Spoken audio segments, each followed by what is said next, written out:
So today I managed to press live, but what I did forget was to pick up my Bible, which in a few minutes will be obvious I'm going to need this. So sorry about the false start this morning, but it's good to be with you as we have our Advent reflection today.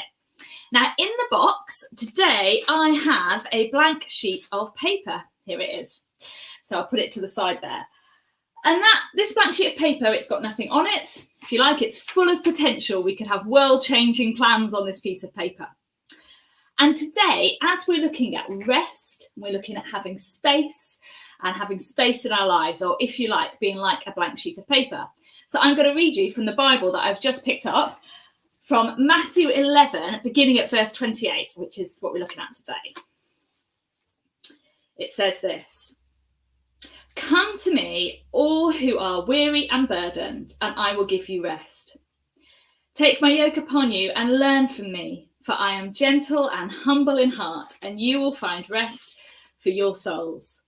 For my yoke is easy and my burden is light."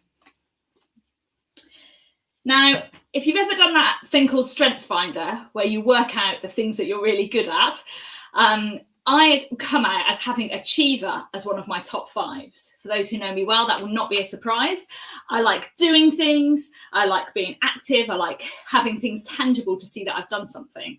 Love a good to-do list and crossing things off. So if you're like me, when you hear those words, you'll probably feel slightly guilty. I often think, Lord, I am busy enough. Now I feel bad about being busy and I feel I need to add rest to my to-do list. And then I can feel like a bit of a failure.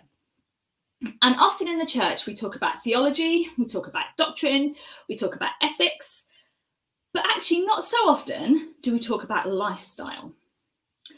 But yet the early disciples were known as the followers of the way because they were following the way of Jesus.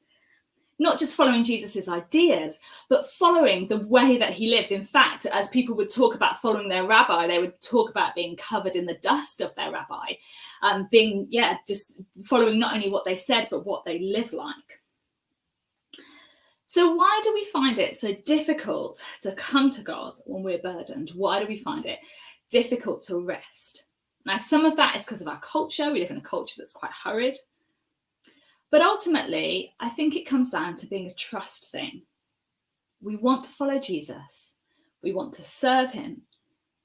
But often we can find ourselves in a place where we're trying to do that in our own strength rather than from a place of rest.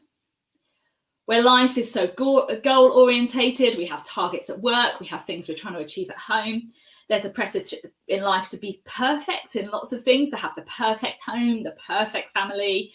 And that can creep into our faith as well, in that we have to achieve certain things and we seem to be doing the right stuff. And then life gets busier and busier, particularly in the lead up to Christmas. And then we can feel that we just can't achieve all the things we need to, and plates are spinning. But what if there is a different way? What if our value wasn't in our output or what we achieve, or whether we were liked or whether we were well respected? What if our value is based upon the things that God says about us and how much he loves us? If we really grasped that, if we really kind of took hold of what that meant and we were secure in it, then maybe we could live in this way that Jesus talks about here, in this way of rest, where our burden is light and his yoke is easy. Now, this is really easy to say and it's really challenging to live. If you like, our lives are the byproduct of our lifestyle choices, the routines and rhythms that we have, some of them conscious, some of them subconscious, some of them intentional, some of them unintentional. Our life is made up from those rhythms that we've put into it. And this concept of rest, this concept of coming to God for rest, means we need to trust that God is in control and that his way is right. Now, did you know that it is 93 million miles between the Earth and the sun? So let me to give you an example of that. If I was to take this piece of paper and say this piece of paper represents these 93 million miles. Therefore, using this as our scale, to reach the nearest star, we would need a 70 feet high stack of paper. The diameter of the Milky Way is over 100 million mile stack of paper using the same scale. And yet there are more galaxies in the universe than we can number. And as it says in the Bible, God holds this together with just one word.